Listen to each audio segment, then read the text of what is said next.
Hello students, start कर रहे हैं BTC first semester exam paper third है साइंस विज्ञान।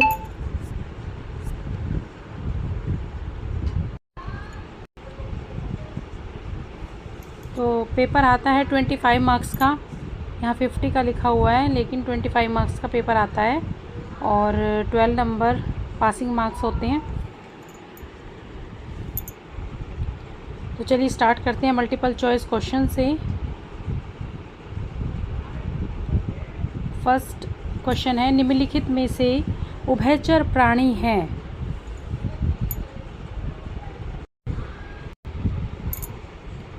हेलो स्टूडेंट, स्टार्ट कर रहे हैं BTC first semester third question paper science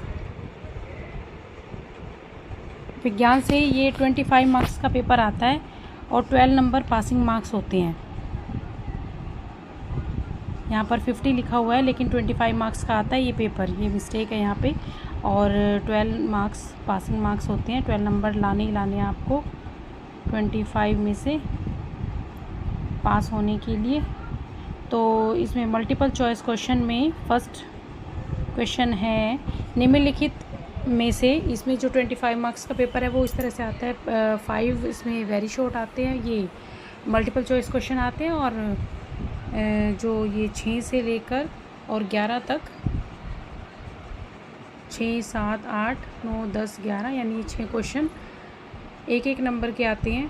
और फिर 6 क्वेश्चन आते हैं, 6 या 7, वो 2-2 नंबर के होते हैं। तो चलिए स्टार्ट करते हैं multiple choice question. First question is, निम्नलिखित में से उभयचर प्राणी कौन सा है। उभयचर होता है जो जल और स्थल दोनों जगह रह सकता है। खरगोश, चूहा, कछुआ या गाय। तो आंसर है इसका कछुआ, जो जल और स्थल पानी में भी रह सकता है और ज़मीन पर भी। और इसके और भी उदाहरण बताए हैं। मेंढक, कई बार पूछा जाता है, मेंढक जल और स्थल दोनों में रह जाता है। तो क्यों वो जल और स्थल पे रह पाता है? क्योंकि मेंढक जो है वो जल में जब होता है तो अपनी त्वचा से सांस लेता है, और जब वो ज़मीन पर होता है तो अपने फेफड़ों से सांस लेता है। तो बाकी उभयचर जंतु और भी दे रखे हैं इन्होंने, मगरमच्छ, घड़ियाल, कछुआ, बत्तख, सैलामेंडर और घोंगा, ये किस तरह से पानी में रहते हैं और ज़मीन पर किस तरह रह पाते हैं, ये भी आपको चेक करना चाहिए। गूगल पे जाके चेक कर सकते हैं। चलिए नेक्स्ट क्वेश्चन है, निम्नलिखित में से कौन सा मछली का अनुकूलन अंग नहीं है। धारा रेखित शरीर, पंख, गलफड़े या फेफड़ा। तो आंसर है फेफड़ा। मछली में फेफड़े नहीं होते, गलफड़े होते हैं मुख्य रूप से सांस लेने के लिए। और धारा रेखित शरीर उसका होता ही और पंख उसमें होते हैं। तो आंसर आएगा कि फेफड़ा नहीं है अनुकूलन अंग। उसके बाद नेक्स्ट क्वेश्चन है, निम्नलिखित में से यौगिक है।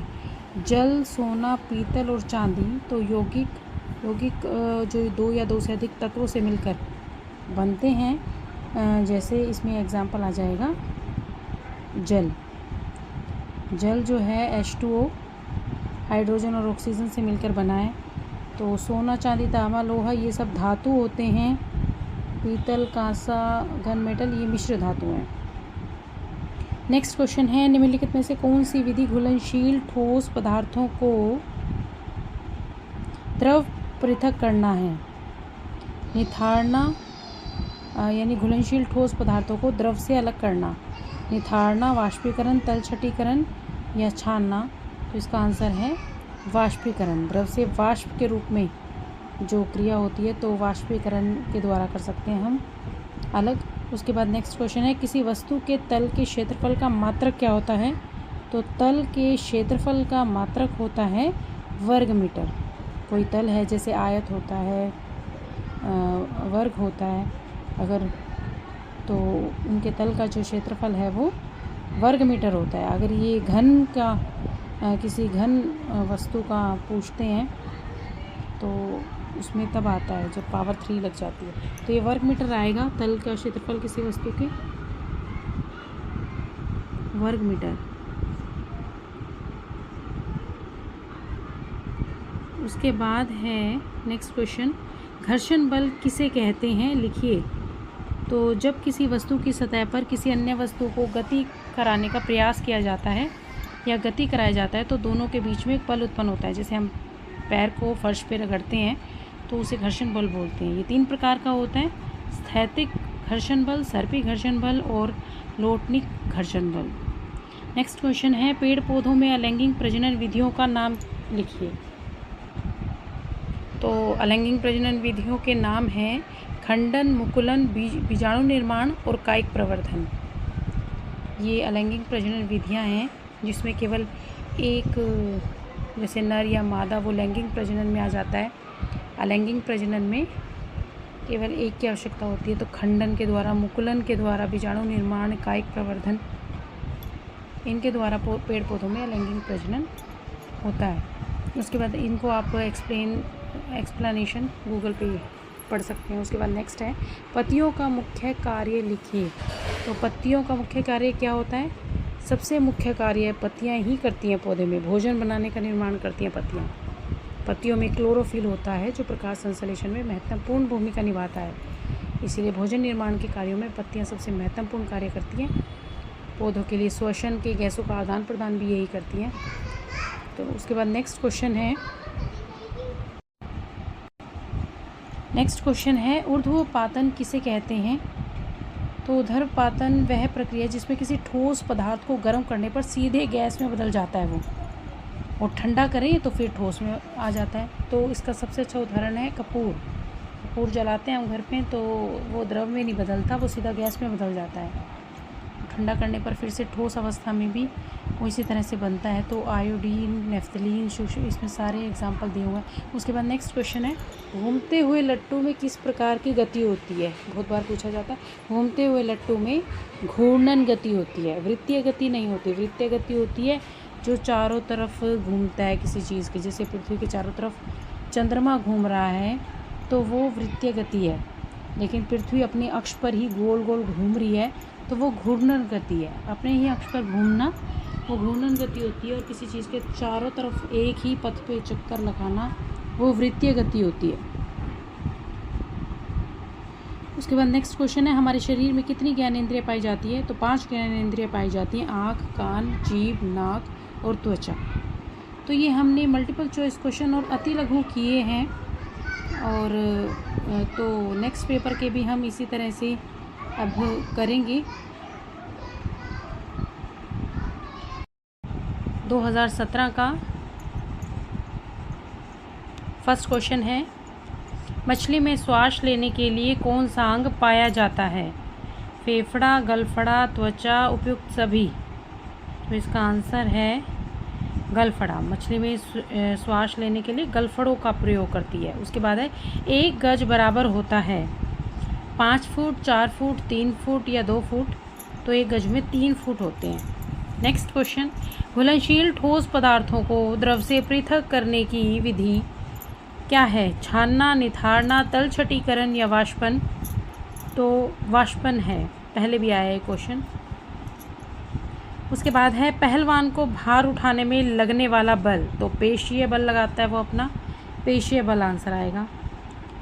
नेक्स्ट क्वेश्चन है, चने के बीज का 2 हल्के पीले रंग की संरचनाओं का नाम क्या है? चने के बीज को उसका छिलका उतार दें तो उसके अंदर 2 पार्ट्स दिखाई देते हैं, 2 हल्के पीले रंग की संरचनाएं। तो वो क्या कहलाती हैं? बीज पत्र कहलाते हैं वो। और जो ऊपर का पार्ट होता है, चने के ऊपर जो आवरण होता है एक तरह से छिलका जो उसका होता है वो होता है बीज चोल, और जो अंदर पीले रंग की संरचनाएं होती हैं वो होते हैं बीज पत्र। नेक्स्ट क्वेश्चन है, जलीय पौधे के तने और पत्ती की एक एक विशेषताएं बताइए। तो जलीय पौधे यानी जल के अंदर जो तने और पत्ती रहते हैं, तो उनके अंदर, तनों के अंदर असंख्य रिक्त स्थान होते हैं जिन्हें वायुकोष्ठ कहते हैं। और जलीय पौधों की पत्तियों की सतह पर मोम की तरह चिकनी परत रहती है, तभी वो पानी के अंदर जीवित रह सकते हैं, गलते या सड़ते नहीं। नेक्स्ट क्वेश्चन है, कीटभक्षी पौधे की विशेषता व नाम लिखिए। तो कीटभक्षी पौधा वो होता है जो अपना पोषण कीड़ों से प्राप्त करते हैं। ऐसे पौधे होते हैं जिनके अंदर कीड़ा बैठता है, वो उनका मुंह जो है वो बंद हो जाता है और फिर कीड़ा अंदर ही फंस कर रह जाता है, वो धीरे धीरे उसी में ही विलीन हो जाता है। उसी को ही कहते हैं कि भाई वो कीटभक्षी पौधा है, यानी कीड़े खा रहा है। तो जिन्हें वो फंसाते हैं और खा जाते हैं। कुछ कीटभक्षी पौधे के नाम दिए गए हैं। पिक्चर प्लांट, जिसे हिंदी में घटपर्णी कहते हैं, ड्रोसेरा, डायनिया, सेरोसेनिया, ये सभी कीटभक्षी पौधों के नाम हैं। सभी ध्यान से पढ़ें, अच्छा है। उसके बाद नेक्स्ट क्वेश्चन है, वृत्तीय गति और घूर्णन गति का एक उदाहरण। ये पहले भी आया था। वृत्तीय गति, जो वस्तु एक वृत्त में घूमती है, जैसे चंद्रमा पृथ्वी की परिक्रमा करता है, तो चंद्रमा वृत्तीय गति कर रहा है यानी कि। और घूर्णन गति, जो वस्तु एक ही अक्ष पे चारों ओर घूमती है, जैसे पृथ्वी अपने ही अक्ष पर घूम रही है। नेक्स्ट क्वेश्चन है, सरसों के पुष्प के विभिन्न अंगों के नाम लिखिए। तो सरसों के पुष्प के विभिन्न अंग होते हैं, या किसी भी पुष्प के जो विभिन्न अंग हैं वो होते हैं बाह्य दलपुंज, जैसे गुलाब का फूल है वो हरी पत्तियों से कली जो है वो बंद रहती है, जो हरी पत्तियाँ होती हैं, बाद में वो हरी पत्तियाँ खिल जाती है और वो जो फूल खिल जाता है वो हरी पत्तियों को बोलते हैं बाह्य दलपुंज। और जो गुलाब की रंग बिरंगी यानी रेड कलर की जो पत्तियाँ होती हैं, यानी रंगीन पत्तियाँ जो होती हैं रेड कलर की गुलाब की, तो वो कहलाती हैं दलपुंज। और उसी के बीच में अंदर होता है जायांग, यानी कि स्त्री केसर भी और पुंकेसर। ये जायांग और पुमंग लिखे, तो जायांग स्त्री केसर पार्ट को बोलते हैं और पुमंग न, और जो पुमंग है वो पुंकेसर कहलाता है, यानी कि नर भाग पुष्प का। नेक्स्ट क्वेश्चन है, डॉक्टरी थर्मामीटर में हम मानव शरीर के कितने डिग्री सेंटीग्रेड में किस सीमा के अंतर्गत ताप माप सकते हैं। तो डॉक्टरी थर्मामीटर में 37 डिग्री तक तापमान होता है। जो सामान्य ताप होता है मानव शरीर का वो 37 डिग्री होता है। अगर हम फ़ारेनहाइट में कहें तो 98.6 डिग्री फ़ारेनहाइट सामान्य ताप होता है मानव शरीर का।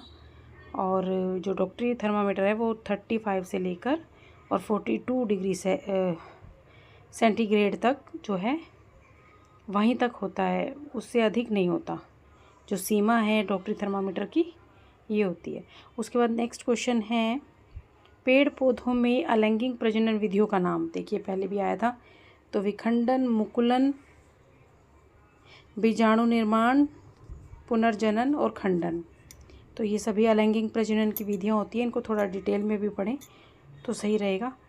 उसके बाद नेक्स्ट क्वेश्चन है, पर्वतीय क्षेत्रों में पाए जाने वाले जंतुओं और पौधों में अनुकूलन हेतु क्या क्या विशेषताएं होती हैं। तो जंतु वातावरण के प्रति अनुकूलित होते हैं। पर्वतीय क्षेत्रों में पाए जाने वाले जंतुओं की त्वचा मोटी होती है और उस मोटी त्वचा के ऊपर फर पाए जाते हैं। फर शरीर के तापमान को बनाए रखते हैं। तो ये विशेषता होती है जंतुओं में। जैसे याक का शरीर है वो लंबे वाले बालों से ढका रहता है और पहाड़ी तेंदुओं के शरीर पर फर पाए जाते हैं और पैरों में भी फर होते हैं जो इन्हें ठंड से बचाते हैं। उसके बाद पौधे, पर्वतीय क्षेत्रों में जो पाए जाने वाले पौधे होते हैं वो शंक्वाकार यानी कोणीय थोड़ी शेप में होते हैं और इनकी शाखाएं भी तिरछी होती हैं। तो ये था 2017 का क्वेश्चन पेपर। इसमें मल्टीपल चॉइस क्वेश्चन और अति लघु आए हैं और लघु इसमें नहीं आए हैं 2-2 मार्क्स के। तो ये 1-1 मार्क्स के पहले तैयारी हो जाए तो सही रहता है। वेरी शॉर्ट क्वेश्चन है। नेक्स्ट पेपर देखते हैं 2018। नेक्स्ट पेपर है 2018 का। तो उसमें multiple choice question first number पे आता है, दही को मथनी द्वारा तीव्र गति से मथने से प्राप्त मक्खन को पृथक करने की विधि का नाम। ये बहुत बार पूछा जाता है। दही को मथनी से तीव्र गति से मथने से प्राप्त मक्खन को पृथक करने की विधि का नाम होता है अपकेंद्रण। तो अपकेंद्रण बोलते हैं उसको। बाकी इसमें विधियाँ दी गई हैं, देखिए उनको एक्सप्लेन किया हुआ है। जैसे ऊर्ध्वपातन है तो वही जो ठोस पदार्थ होते हैं उसको गर्म करे सीधे गैस में परिवर्तित हो जाते हैं। तल छटीकरण होते हैं, यानी द्रव में उपस्थित कणों को ज़मीन पर आकर जो बैठ जाते हैं तो तल छटीकरण कहलाता है। वो निस्पंदन होता है जिसमें तरल और गैसीय तरल पदार्थ में ठोस कणों को एक फिल्टर के माध्यम से हटा दिया जाता है और तरल पदार्थ निकल जाता है, वो निस्पंदन कहलाता है। तो ये दही वाला जो मथनी वाला मक्खन प्राप्त करने वाला है ये अपकेंद्रण होता है। चलिए उसके बाद नेक्स्ट क्वेश्चन है, सुषुप्त पौधा यानी सोया हुआ पौधा किसे कहते हैं? जड़ को, बीज को, फूल को, पत्ती को? तो इसने कहा है जड़ को, तो गलत कहा है, बिल्कुल गलत आंसर है ये।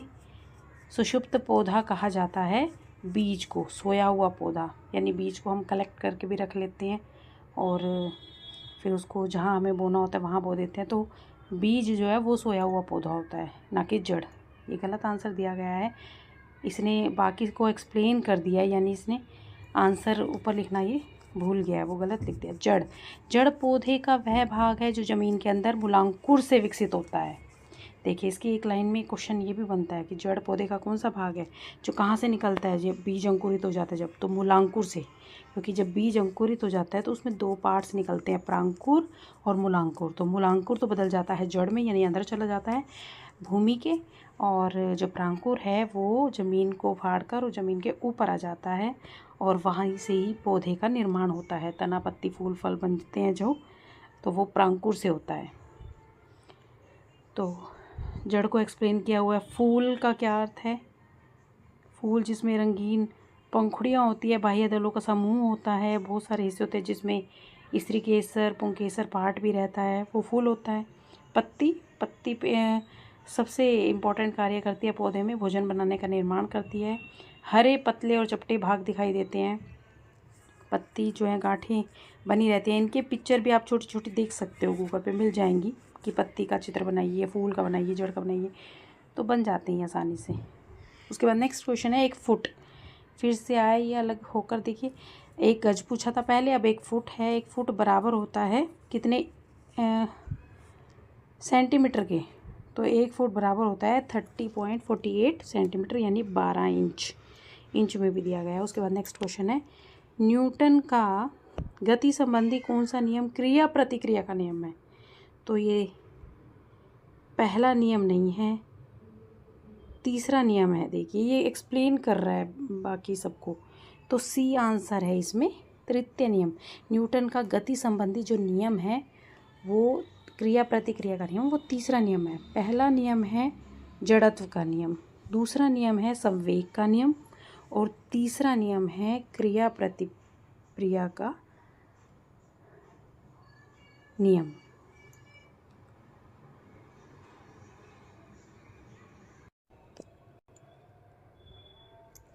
नेक्स्ट क्वेश्चन है, सजीव एवं निर्जीव के बीच की कड़ी किसे कहा जाता है? तो वायरस को कहा जाता है, विषाणु को, सजीव और निर्जीव के बीच की कड़ी। नेक्स्ट क्वेश्चन है, पुरुष के नर अंग का नाम लिखिए। तो पुरुष के नर अंग का नाम होता है पुंकेसर, और पुंकेसर में ही पराग कण मौजूद होते हैं, और ये पराग कण जब स्त्री केसर के वर्तिकाग्र पर पहुंचते हैं तो उसे परागण की क्रिया भी कहते हैं। और पुष्प के मादा भाग को अंडप या स्त्री केसर या कार्पेल कहा जाता है।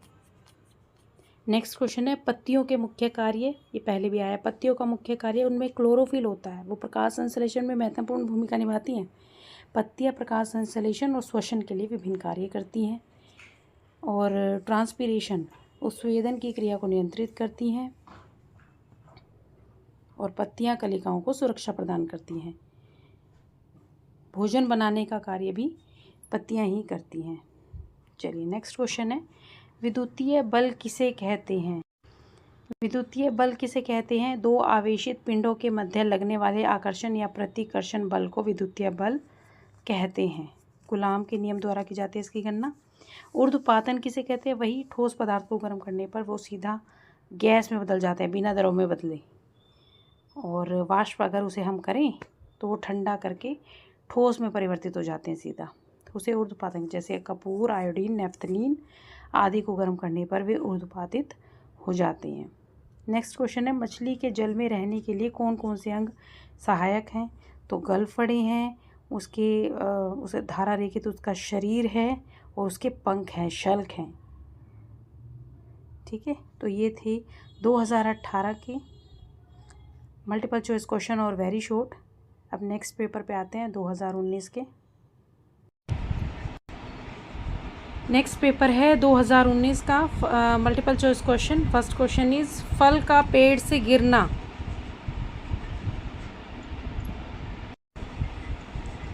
फल का पेड़ से गिरना किसका उदाहरण है? चुंबकीय बल, घर्षण बल, गुरुत्व बल या पेशीय बल? तो गुरुत्व बल का है ये, गुरुत्व बल। और चुंबकीय बल होता है जो चुंबक के द्वारा लोहा, निकेल, कोबाल्ट जैसी धातुओं पर अपना बल लगाता है चुंबक। तो उसके बाद है घर्षण बल, जो एक वस्तु दूसरे वस्तु पर चलती है, जैसे मैंने बताया था फर्श पर पैर रगड़ने को घर्षण बल कहते हैं, किसी चीज़ को धकेलना वो घर्षण बल है। पेशीय बल जो मनुष्य अपनी पेशियों का, मांसपेशियों का बल यूज़ करता है तो वो पेशीय बल कहलाता है। नेक्स्ट क्वेश्चन, बालू और लोहे की छीलन को पृथक किया जाता है। कैसे? बालू और लोहे की छीलन को हम कैसे अलग कर सकते हैं? चुंबकीय पृथक्करण के द्वारा कर सकते हैं। उसके बाद है पत्ती द्वारा जनन होता है। अजूबा में, बबूल में, केले में या आम में? तो पत्ती द्वारा जो जनन होता है वो अजूबे में होता है।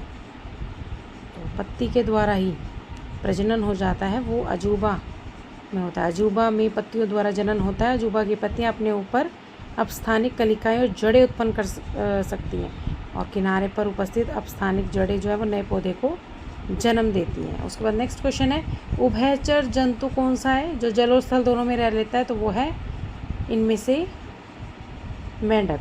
मछली केवल जल में रहती है, चिड़िया थल पर रहती है और कुत्ता भी स्थल पर रहता है। तो मेंढक है जो जल और स्थल दोनों में रह सकता है। और क्यों रह सकता है? क्योंकि मेंढक जो है वो जल में अपनी त्वचा से सांस लेता है और स्थल पर, ज़मीन पर अपने फेफड़ों से सांस लेता है। नेक्स्ट क्वेश्चन है द्रव्यमान का मानक मात्रक क्या है? तो द्रव्यमान का मानक मात्रक है किलोग्राम। क्विंटल, किलोग्राम, ग्राम या न्यूटन। तो ऐसा ही मात्रक जो है सिस्टम इंटरनेशनल वो किलोग्राम है और अन्य मात्रक जो है वो ग्राम, मिलीग्राम ये हैं। सबसे बड़ा द्रव्यमान मात्रक क्विंटल होता है, मीट्रिक टन में मापा जाता है, लेकिन जो मानक माना गया है वो किलोग्राम है द्रव्यमान का। और एक क्विंटल में 100 किलोग्राम होते हैं, एक मीट्रिक टन में 1000 किलोग्राम। नेक्स्ट क्वेश्चन है अति लघु, पुष्प के मादा भाग को क्या कहते हैं? तो स्त्री केसर कहते हैं, जिसमें वर्तिकाग्र, वर्तिका और अंडाशय है, ये 3 पार्ट्स होते हैं। नेक्स्ट क्वेश्चन है सजीव का एक लक्षण लिखिए। तो सजीव के लक्षण होते हैं जिनमें जीवन होता है, जन्म मृत्यु निश्चित होती है। निर्जीवों में जीवन नहीं होता। सजीवों के लक्षण में श्वसन आता है, वो श्वसन करते हैं और उत्सर्जन करते हैं। ये उत्प्रेरणा लिखा है, उत्सर्जन होता है। जैसे सजीव जो है वो मलमूत्र त्यागते हैं, पसीने के द्वारा शरीर से बाहर निकलता है। उत्सर्जन की प्रक्रिया सजीवों में होती है, पेड़ पौधों में भी होती है। पेड़ पौधे सूखी पत्तियों को गिराते हैं, उनमें से गोंद वगैरह निकलना, पत्तियों पर उसकी बूंदें आ जाना, तो वो उत्सर्जन ही है पौधों का। तो सजीव उत्सर्जन करते हैं, पोषण करते हैं, यानी भोजन की आवश्यकता उन्हें होती है, वृद्धि करते हैं, बढ़ते हैं, विकास करते हैं, प्रतिक्रियाशीलता उनमें शामिल है। उसके बाद नेक्स्ट क्वेश्चन है शाकाहारी और मांसाहारी जंतुओं के दो नाम लिखिए। तो शाकाहारी जो जीव हैं वो वनस्पति पौधे खाते हैं, गाय, तोता, खरगोश आदि। और मांसाहारी जो केवल मांस खाते हैं, बाघ, चीता, शेर आदि। नेक्स्ट क्वेश्चन है घर्षण बल किसे कहते हैं? तो 2 संपर्क तत्वों के बीच सापेक्षिक गति का विरोध करने वाले बल को घर्षण बल कहते हैं। और ये 2 तरह का होता है, स्थैतिक और गतिक। स्थैतिक घर्षण 2 पिंडों के संपर्क पृष्ठ की समांतर दिशा में लगता है, लेकिन गतिक घर्षण गति की दिशा पर निर्भर नहीं करता। अच्छा, उसके बाद नेक्स्ट है पदार्थ की भौतिक अवस्थाएं। पदार्थ की कितनी भौतिक अवस्थाएं होती है? 3 अवस्थाएं होती हैं, ठोस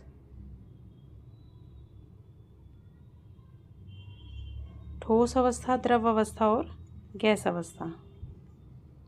उसके बाद नेक्स्ट है जरायुज और अंडयुज में क्या अंतर है। जरायुज होते हैं ऐसे जंतु जो सीधे शिशुओं को जन्म देते हैं, इसमें पशु, मनुष्य और अन्य स्तनी आ जाते हैं। और अंडयुज वे होते हैं जो केवल अंडे देते हैं।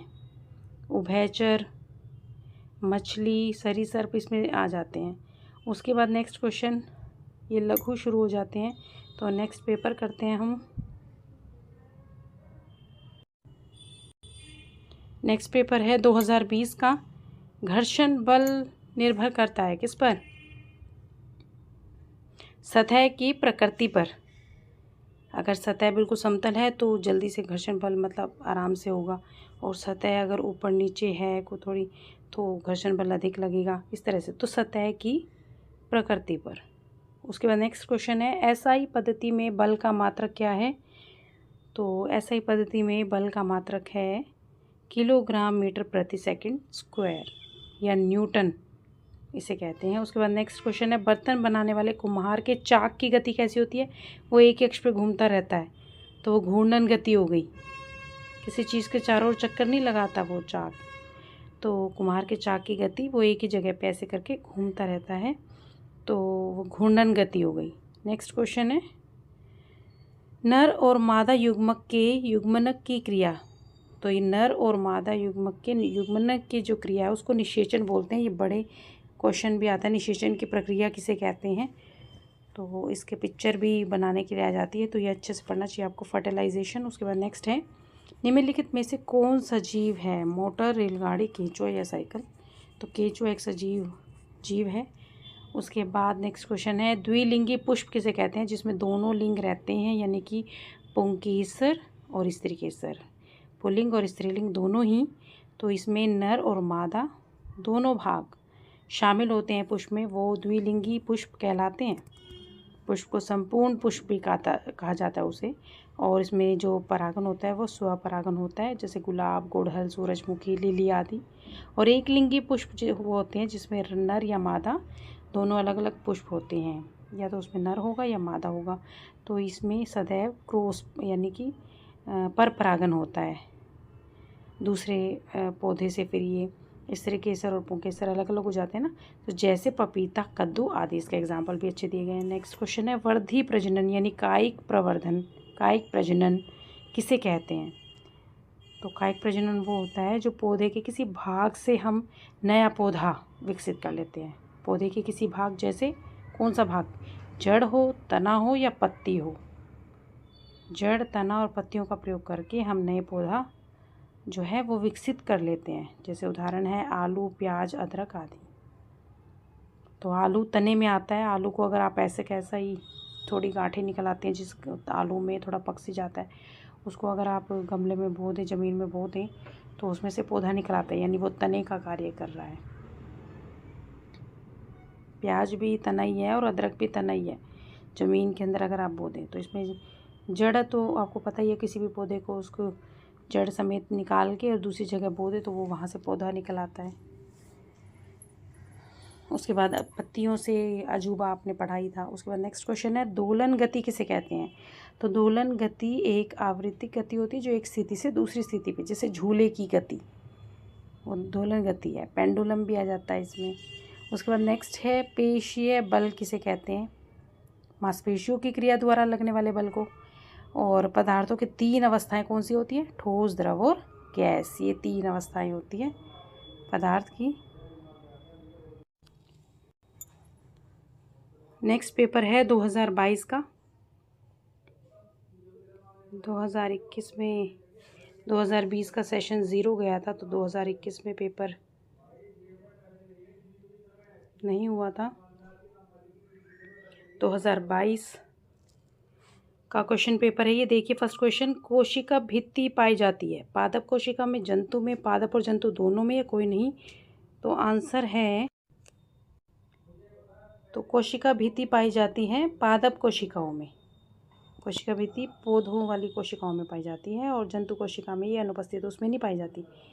तो कोशिका भित्ति जो है वो सेल्यूलोज और पेक्टिन से बनी हुई होती है। नेक्स्ट क्वेश्चन है यौगिक का उदाहरण क्या है इसमें, वायु, धुआं, चीनी या चीनी का विलयन। तो इसका सही आंसर है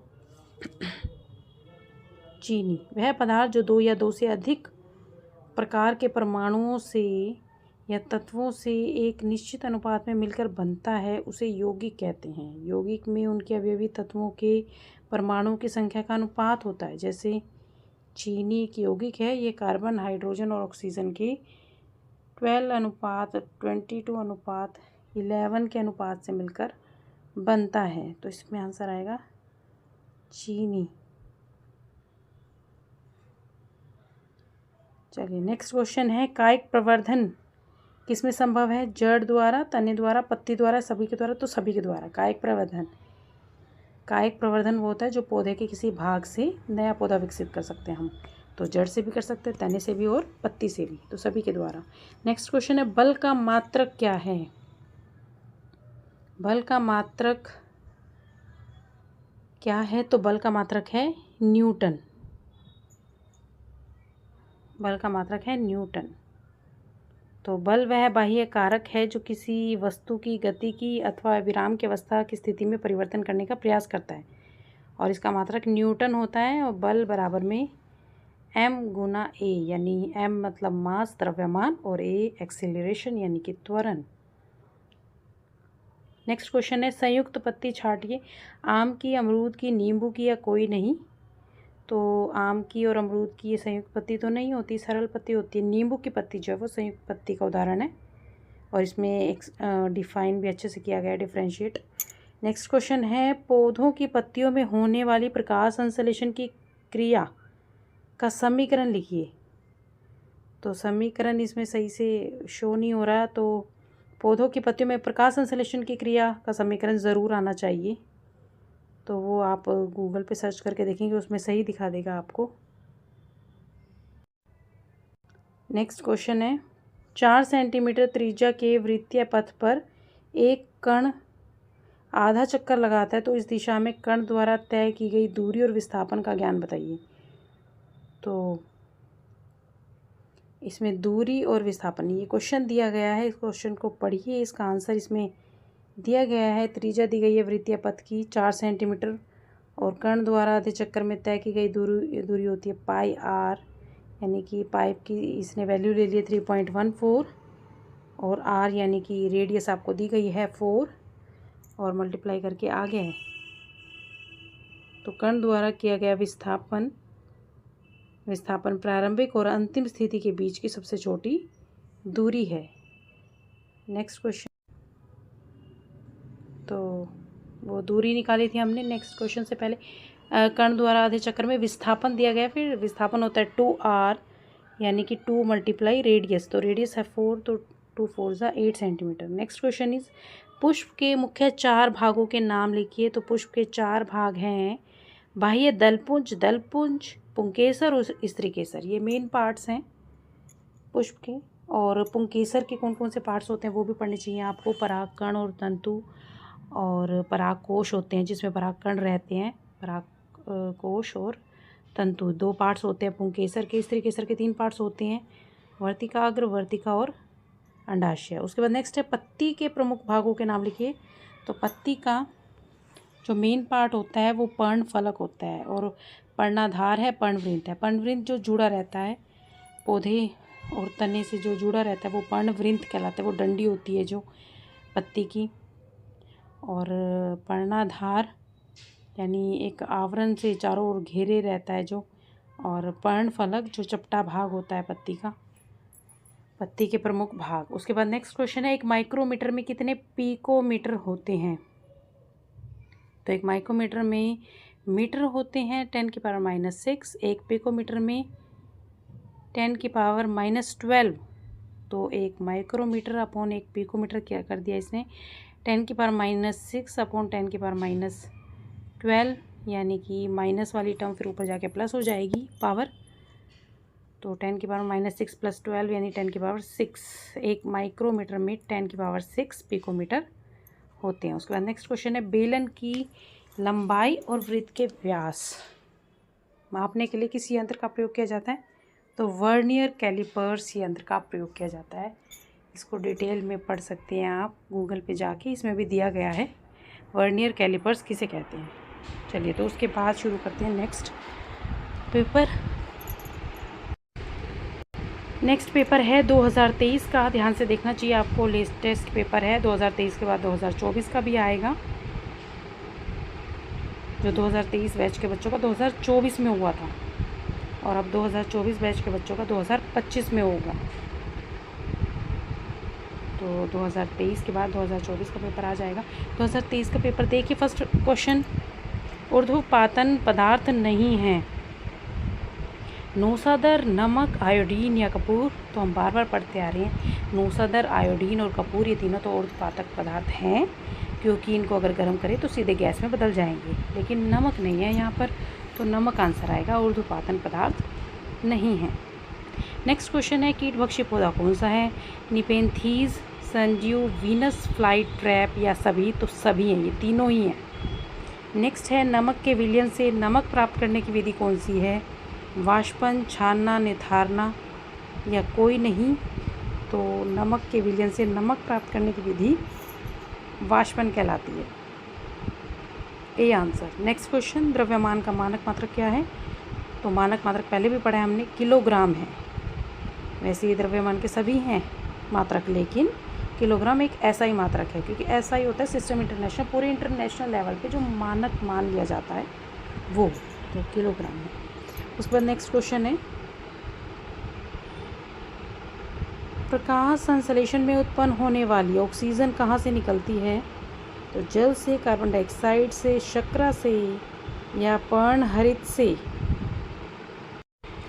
इसका आंसर है जल से। प्रकाश संश्लेषण की क्रिया में पादप, पर्णहरित और सूर्य के प्रकाश की उपस्थिति में कार्बन डाइऑक्साइड और जल के बीच रासायनिक क्रिया के फलस्वरूप ग्लूकोज का निर्माण होता है।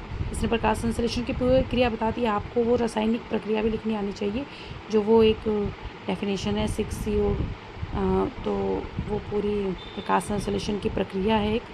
तो वो गूगल पे सर्च कीजिए, उसमें कुछ गलत ना हो, उसको सही से लर्न कीजिए, देखिए।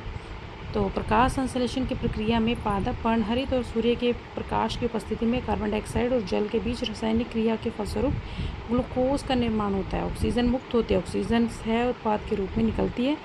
गैस जल के अणु से मुक्त होता है, ऑक्सीजन जल से प्राप्त होती है। नेक्स्ट क्वेश्चन है, रेन वाटर हार्वेस्टिंग से आप क्या समझते हैं। जो रेन वाटर यानी कि वर्षा जो जल है, वो आपकी हार्वेस्टिंग में कैसे काम आ सकता है। तो बहुत काम आता है, शुरू से ही काम आ रहा है।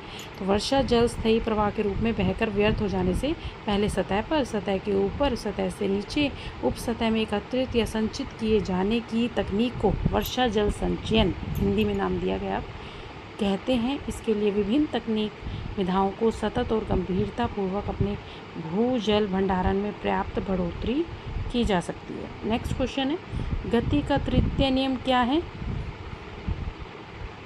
तो गति का तृतीय नियम है क्रिया प्रतिक्रिया का नियम। गति का तृतीय नियम है क्रिया प्रतिक्रिया का नियम। तो पानी में जो तैरता इंसान, तैरता वो मनुष्य, तो वो पानी को अपने हाथों से भी हटाता है और पैरों को फिर को भी धकेलता है, तो पानी उसको आगे की तरफ धकेलती है। इसलिए क्रिया भी हो रही है और प्रतिक्रिया भी हो रही है। तो गति का तीसरा नियम ये होता है। तो पढ़ सकते हैं आप इसे, और सभी नियम ही पढ़िए, कोई भी नियम पूछा जा सकता है। नेक्स्ट क्वेश्चन है, पदार्थ की कौन सी अवस्था जिसमें पदार्थ का आयतन तो निश्चित होता है लेकिन आकृति अनिश्चित होती है। तो वो होती है द्रव की अवस्था, क्योंकि उसमें आयतन यानी उसका भार तो वही रहेगा। आप किसी भी बर्तन में डालें तो भार तो वही रहेगा, लेकिन वो आकृति अपनी बदल लेगा। जिस बर्तन में जाएगा वैसा ही शेप हो जाएगी उसकी। उसके बाद नेक्स्ट है, दोलन गति किसे कहते हैं। तो कोई भी पिंड किसी निश्चित बिंदु पर एक निश्चित पथ पर इधर उधर डोलता रहता है, तो सरल लोलक का दोलन कहा इसने। और जैसे झूला भी है तो उसकी गति दोलन गति है। नेक्स्ट है, यौगिक किसे कहते हैं। वह पदार्थ जो दो या दो से अधिक तत्वों के स्थिर अनुपात में रासायनिक तौर पर संयोजन से बनते हैं, उसे यौगिक कहते हैं। जल, जैसे इसमें हाइड्रोजन और ऑक्सीजन दोनों का अनुपात होता है, और जल तो ये यौगिक बनता है। नेक्स्ट क्वेश्चन है, मृतोपजीवी से आप क्या समझते हैं। मृतोपजीवी वो होते हैं जो मृत जीवों से अपना पोषण प्राप्त करते हैं। जो जानवर मर जाते हैं, सलगड़ जाते हैं, फिर उन्हें धीरे धीरे उनका भक्षण कर लिया जाता है, तो मृतोपजीवी से। वे जीव जो मृत कार्बनिक पदार्थों से पोषण प्राप्त करते हैं उन्हें मृतोपजीवी कहते हैं, जैसे मशरूम। तो उसके बाद नेक्स्ट पेपर लेते हैं हम, उसकी मल्टीपल चॉइस क्वेश्चन और वेरी शॉर्ट करेंगे। देखिए 2024 का क्वेश्चन पेपर साइंस का, निम्न में से सत्य फल का उदाहरण है, काजू, सेब, आम या अनानास। तो आम एक सत्य फल है। सत्य फल निषेचन के बाद अंडाशय से विकसित होने वाला फल होता है। सत्य फल के और उदाहरण भी है, कीवी, प्लम, नाशपाती, तरबूज, संतरा, अंगूर आदि। नेक्स्ट क्वेश्चन है, दही से मक्खन को पृथक करने की विधि, पहले भी पढ़ा है, अब केंद्रण है। नेक्स्ट क्वेश्चन, पौधों की कलम लगाना एक किस प्रकार का जनन है, तो ये कायिक प्रजनन है। पौधों की कलम लगाना तो ये कायिक प्रजनन में भी आ जाता है। देखिए इसने अलैंगिक जनन दिया है, तो पौधे की कलम लगाना यानी पौधे का कोई हिस्सा काट कर और फिर हम उसे लगाते हैं, तने पार्ट को यूज़ करते हैं, तो वो कायिक प्रजनन में भी आता है। और ये अलैंगिक इसीलिए ले रहा है क्योंकि कलम के माध्यम से पौधा तैयार करने की विधि एक अलैंगिक प्रजनन है। इस विधि का उपयोग बीज के बिना नए पौधे बनाने में किया जाता है, तो बीज के बिना किया जा रहा है। तो आप अलैंगिक के बजाय अगर कायिक प्रजनन ही लिखें, पौधों की कलम लगाना, गूगल पे सर्च कर सकते हैं, देख सकते हैं डाल के, तो क्या आ रहा है आंसर, वही आंसर आप यूज़ कीजिए। चलिए नेक्स्ट क्वेश्चन है, गति के नियम के प्रतिपादक कौन है, तो न्यूटन है, सभी जानते हैं। और नेक्स्ट क्वेश्चन है, कौन सा पदार्थ उत्पादक नहीं है, तो नमक नहीं है, नौसादार, आयोडीन, कपूर, तीनों उत्पादक हैं। नेक्स्ट क्वेश्चन, हरे पौधों को स्वपोषी और जंतुओं को परपोषी क्यों कहते हैं, क्योंकि भाई हरे पौधों अपना भोजन स्वयं बनाते हैं और जंतु दूसरे पर निर्भर रहते हैं, दूसरे जीवों पर, तो इसीलिए वो परपोषी होते हैं। नेक्स्ट क्वेश्चन है, जड़त्व का नियम किसे कहते हैं, तो ये पहला नियम है न्यूटन का, गति का पहला नियम, जड़त्व का नियम। और इन तीनों नियमों को आप अच्छे से पढ़ें, जड़त्व का, संवेग का नियम और क्रिया प्रतिक्रिया का नियम, डेफिनेशन भी और इनके एग्जाम्पल्स भी ज़रूर आते हैं पेपर में। नेक्स्ट क्वेश्चन है, आसवन से आप क्या समझते हैं, तो आसवन एक ऐसी प्रक्रिया है जिसमें किसी तरल पदार्थ को अन्य यौगिक से अलग करने के लिए उसका वाष्पीकरण किया जाता है, अर्थात जब तरल को गर्म करके वाष्प बनाया जाता है तो उसे अशुद्धियों और अन्य तरल पदार्थों से अलग कर दिया जाता है। जिनका वाष्पीकरण तापमान अलग होता है, वाष्प फिर उपकरण के दूसरे हिस्से में चला जाता है, ठंडा करके वापस तरल में संघनित किया जाता है। तो ये आसवन, जो आसुत जल आपने सुना होगा, डिस्टिल्ड वाटर, जैसे दवाइयों के साथ आता है छोटा सी बोतल में वाटर की, ये पानी छोटे बच्चों की दवाइयों में ज़्यादा आता है कि ये पानी मिलाना है इसमें, और इस दवाई में वो दवाई पाउडर वाली होती है, तो वो आसुत जल, वो डिस्टिल्ड वाटर होता है, इस तरह का ही वाटर होता है। उसको जो वाष्पन से हमें फिर प्राप्त होता है, सभी अशुद्धियाँ उसमें से हट जाती हैं, वो उस तरह का होता है। वो पीने योग्य तो नहीं होता, मतलब दवाइयों में सेफ़ रहता है, इसीलिए उसका यूज़ किया जाता है। उसके सारे मिनरल्स वगैरह जो है वो ख़त्म हो जाते हैं ना ज़्यादा गर्म करने पर। तो चलिए नेक्स्ट क्वेश्चन है, घर्षण बल क्या होता है, घर्षण बल वही बार बार आ रहे हैं जो दो तलों के बीच लगता है आपस में, घर्षण बल होता है। दो तरह का होता है, स्थैतिक और गतिज। तो स्थैतिक क्या होता है, गतिज क्या होता है, ये भी पढ़िए, गूगल पे सब मिलेगा आपको। नेक्स्ट क्वेश्चन है, ऊर्ध्वपातन किसे कहते हैं, ठोस पदार्थ द्रव में बिना बदले सीधे गैस में बदल जाता है, ऊर्ध्वपातन कहलाता है। देखिए पेपर वहीं से ही आ रहे हैं, पिछले पेपर ही रिपीट हो रहे हैं, सब क्वेश्चन वही आ रहे हैं बार बार रिपीट होकर, तो आप इन्हें ध्यान से पढ़ सकते हैं, इन्हीं में से ही क्वेश्चन निकाल कर और अपने बना सकते हैं वेरी शॉर्ट। तो कपूर या नेफ्थलीन में देखा जा सकता है। नेक्स्ट क्वेश्चन है, अनुकूलन किसे कहते हैं, यानी जीव जहाँ वातावरण के अकॉर्डिंग अपने आप को ढालना सीख जाता है, जहाँ जीवित रहना सीख जाता है, प्रजनन करने में मदद करते हैं। अनुकूलन प्राकृतिक चयन की वजह से पैदा होने वाली एक विशेषता है, यह प्रक्रिया जिसमें जीवों के शरीर में रचनात्मक और क्रियात्मक बदलाव आते हैं। जैसे जिराफ की गर्दन लंबी होती है जिसमें उसे पेड़ों के ऊपर में भोजन मिल पाता है, तो अनुकूलित अपने आप को रखते हैं जीव, वो अनुकूलन कहलाता है। तो ये थे 2024 तक विज्ञान के सभी मल्टीपल चॉइस क्वेश्चन और अति लघु प्रश्न। तो इन सभी को आप नोट्स बनाइए, लर्न कीजिए और बताइए कि कैसे लगे आपको ये क्वेश्चंस। किसी में कोई प्रॉब्लम हो तो डिस्कस कीजिए। तो आज के लिए इतना ही, थैंक यू।